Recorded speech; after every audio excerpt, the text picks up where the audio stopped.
The Ninth Circuit is still doing Ninth Circuit things. We've got more movement in the Rhode v. Bonta case. Let's talk about it.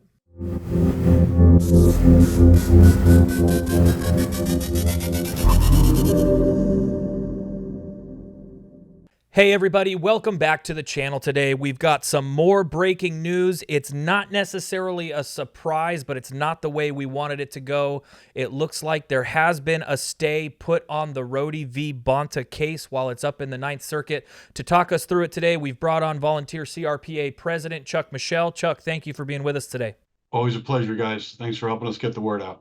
Wonderful. But before we get into that, guys, it is working. The algorithms are working in our favor, but we need your help. Please be sure to like, share, and subscribe to these videos. Hit that notification bell so that when we drop these videos, they go directly to you with a notification so that you can be as informed as possible. So, Chuck, let's just go ahead and dive right on into this today.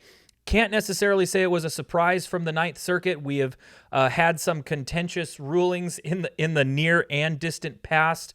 Go ahead and let us know what happened with that today. All right, so we got a great ruling out of Judge Benitez in the United States District Court, the trial court, last week, or earlier this week, I should say. And the state immediately asked Judge Benitez to stay his injunction.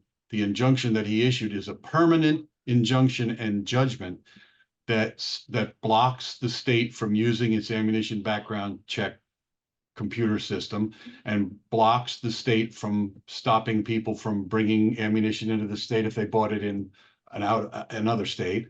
And it blocks the state from prohibiting ammunition suppliers from selling ammunition from out of state into California. So there's been a lot of, for the last few days, there's been a lot of ammunition sold that way. People have had a few days of freedom again.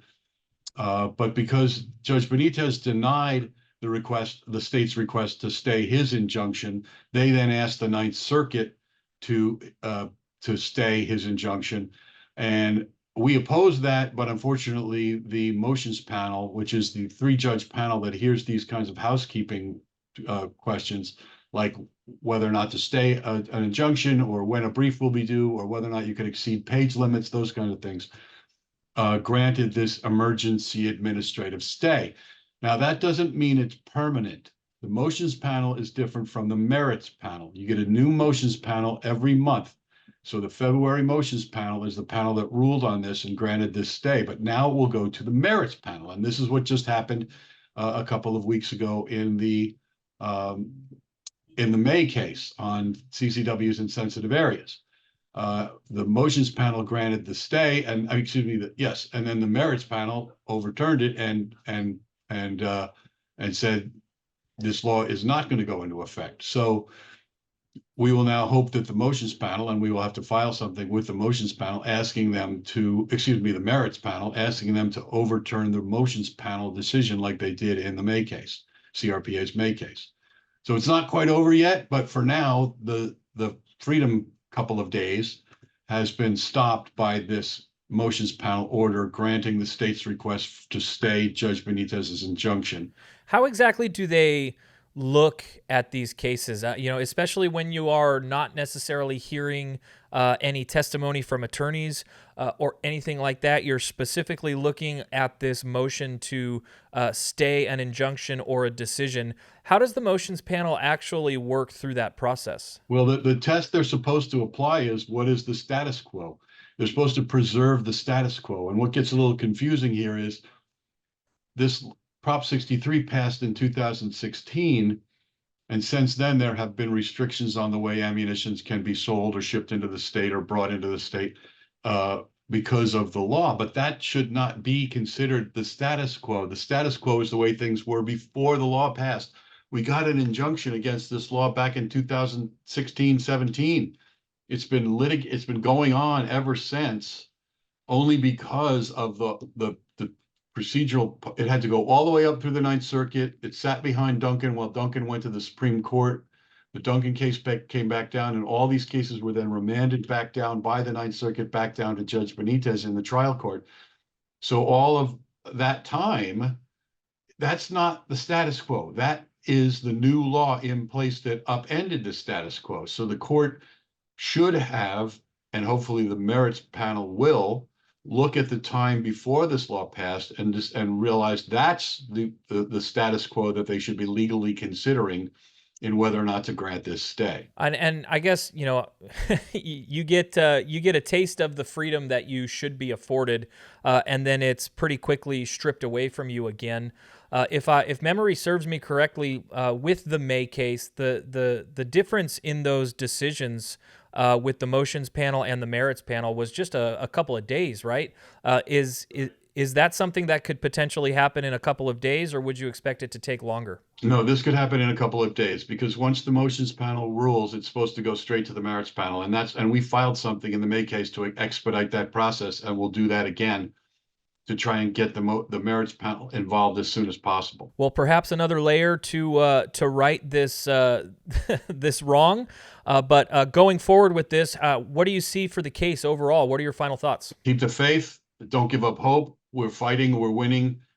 We have to nail all these. We have to see all these things through. We have to nail them down. The Supreme Court is ultimately going to stop the shenanigans that a lot of these states are trying to play. This is all a Bruin reaction that Gavin Newsom and Attorney General Bonta and all the anti-gun owner legislators in Riggs, Sacramento, they hate.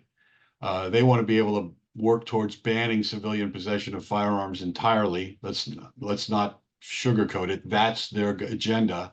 They want to murder the gun culture. It's an exercise in culture side because they don't want gun owners to have either firepower or political power or influential power or any other kind of power because it interferes with their vision of how society ought to be, where the government controls everything. So we have to keep fighting. Second Amendment is the tip of the spear for America in the fight for America's soul. And please join CRPA, donate, get one of those presidential 218 challenge coins that we've just put out, and find me in a bar. And if I don't have mine, I gotta buy you a drink. So, but support the efforts because we're not giving up. We're not going anywhere. CRPA has been here for 150 years now.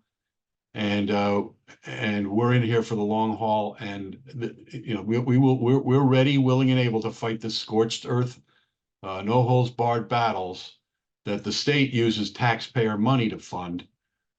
We count on support from members and donors and folks like you. So help us out if you can. Well, much appreciated. I know that certainly around these times you're a super busy guy, so I want to thank you for taking the time and coming on with us. Thanks for getting the word out, guys. I can't tell you how important it is. We really appreciate it.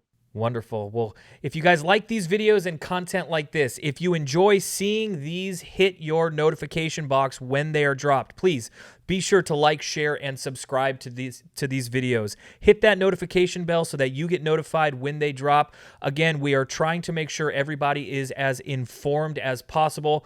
This one is an important one, and guess what? It's only going to get more important going forward. We're in a presidential election year. We need to elect people and make sure that our elected representatives know that the firearms culture is here to stay and to grow in California. So go ahead and drop down to the description and hit that CRPA link to join today if you're not already a member. Thanks, guys, and we'll see you on the next one.